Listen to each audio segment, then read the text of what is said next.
Through उन्होंने अपने more importantly जो है वो ये कोशिश की कि उन्होंने इस पूरे मामले को जो है वो देखना है, इस पूरे मामले को उन्होंने इंटरसेप्ट करने की कोशिश करनी है और इस पूरे मामले को जो है उन्होंने सोचना है कि कैसे वो देखेंगे। उन ऑफिसर्स को सजाएं भी हो सकती हैं, लोगों का कोर्ट मार्शल भी हो सकता है, जिनकी गलती की वजह से ये ड्रोन जो है ये गलती से इस्राइल की फोर्सेस की गलती की वजह से इंटरसेप्ट नहीं हो सका और इसने आके हिट किया। अब मिलिट्री का क्या स्टेटमेंट आया वो भी बड़ा इंपॉर्टेंट है, क्योंकि मिलिट्री जो है वो भी इन चीजों को बड़े गौर से देख रही है। इस्राइल की मिलिट्री की जानिब से एक बड़ा इंपॉर्टेंट स्टेटमेंट आया, वो मैं आपको बताता हूं। इसकी मिलिट्री ये कह रही है कि there is no indication of a technical malfunction in the existing detection system. अब इस्राइल की जो मिलिट्री है वो ये कह रही है कि अभी तक इस्राइल की मिलिट्री ने सारा अपना डिफेंस सिस्टम का टेक्निकल मुआयना किया है, उसको देखा है, उसको असेस किया है, तो कोई टेक्निकल गलती नहीं थी। तो इट शोज कि ये टेक्निकल गलती नहीं थी, ये किसी पर्सन से गलती हुई है, ये ह्यूमन से गलती हुई है। इट शोज कि किसी ना किसी या दो ऑफिसर्स का जिनसे भी ये मिस्टेक हुई है उनको किसी ना किसी तरीके से जो है वो उनका कोर्ट मार्शल होगा या उन पे फाइन होगा या उनको डाउनग्रेड किया जाएगा, क्योंकि ये बहुत बड़ी गलती है। इस्राइल की फौज इस गलती को मान नहीं सकती। अगली वीडियो में बताऊंगा। देखिए अब हुती फोर्सेस की जाने से भी स्टेटमेंट आ गया, जो हुती फोर्सेस जिन्होंने ये 3 ड्रोन्स भेजे हैं इनकी तरफ से भी स्टेटमेंट आ गया, वो मैं आपको पढ़ के सुनाता हूं, फिर मैं आपके सवालात के जवाब दूंगा, आप लोग कमेंट्स करते रहें।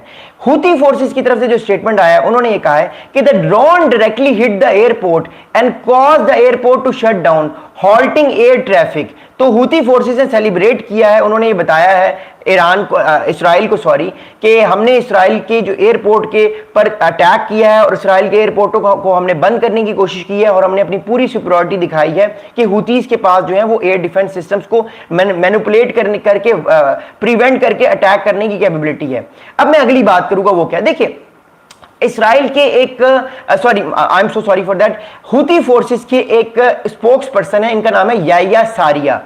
हुती फोर्सेस के एक मोर इंपॉर्टेंट स्पोक्स पर्सन है, इन साहब का नाम है याह्या सारिया। याह्या सारिया साहब ने एक बड़ा इंपॉर्टेंट स्टेटमेंट दिया आज हुती फोर्सेस की जानिब से जब ये ड्रोन अटैक हुआ है, वो मैं आपको बताऊंगा। देखिए according to Mr. Yahya Saria, the spokesperson of the Houthi forces group, he said that the Houthi launches 8 drones targeting the Negev, Eilat, Ashkelon, Ashdod and Tel Aviv. He said a drone hit Roman airport and forced it shut down and suspended air traffic, while the other drones targeted sensitive military targets in different cities. अब Houthi forces का मौकिफ बड़ा different है। अब ये दो मौकिफ है, मैं फिर आपको असेस करके बताता हूँ ये हुआ क्या। इस्राइल ये कह रहा है कि उस पे इस्राइल का मौकिफ ये है कि इस्राइल की तरफ 3 ड्रोन्स आ रहे थे, 2 ड्रोन इस्राइल ने इंटरसेप्ट कर दिए, सिर्फ एक ड्रोन जो है उसने इस्राइल के एयरपोर्ट जिसका नाम रोमन एयरपोर्ट है उसको हिट किया, जिससे 2 लोग जख्मी हुए। जबकि हुती फोर्सेस का बयान कुछ और है। हुती फोर्सेस ये कह रहे हैं कि हुतीस ने 8 ड्रोन जो है 8 ड्रोन से हमला किया था, 8 ड्रोन से, जिसमें से बहुत सारे ड्रोन, एक ड्रोन जो है वो तो एक एयरपोर्ट पे लगा जिसके बारे में मैंने आपको बताया, बाकी ड्रोन इस्राइल की और मिलिट्री इंस्टॉलेशंस पे लगे।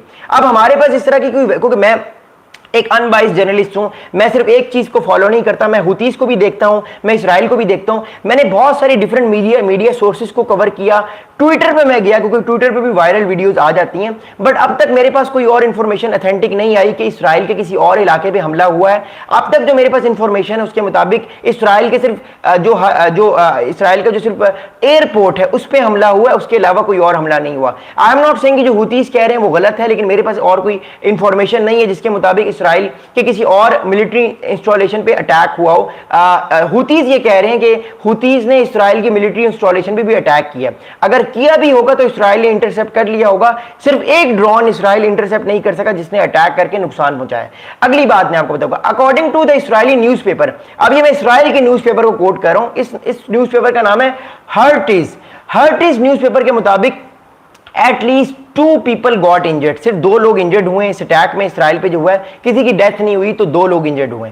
अब मैं आपको सारे मामले की इंप्लीकेशन बताता हूं, उसके बाद मैं आप लोगों के सवालात के जवाब जरूर दूंगा। देखिए इंपॉर्टेंट बात ये है कि मेरा अपना मानना है कि कौन कौन से ड्रोन्स इस पूरे ऑपरेशन में हिस्सा लिया होगा हुतीस जिनके पास ये कैपेबिलिटी है। देखिए पहली बात याद रखिएगा, हुती फोर्सेस को इस टाइम जो सपोर्ट कर रहा है वो ईरान करता है। हुती फोर्सेस जो प्रॉक्सी हैं, हुतीस, हिजबुल्लाह और गजा में हमास, ये सारी जो प्रॉक्सीज हैं ये ईरान बैक प्रॉक्सीज है। पहली बात तो ये।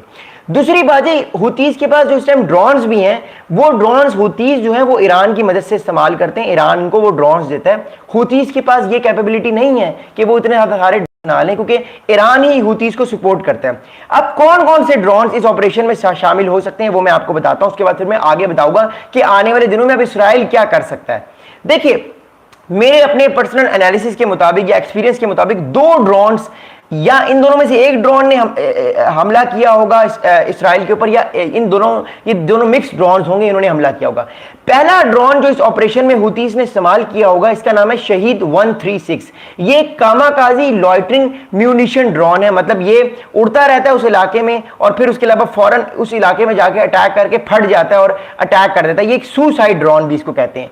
इसकी जो रेंज है ये लॉन्ग रेंज है इसकी, और इसकी जो रेंज है ये तकरीबन 1500 किलोमीटर तक अपने ठिकाने को निशाना बना सकता है। अगली बात ये है कि ये कहां कहां तक जा सकता है। ये वाला जो शहीद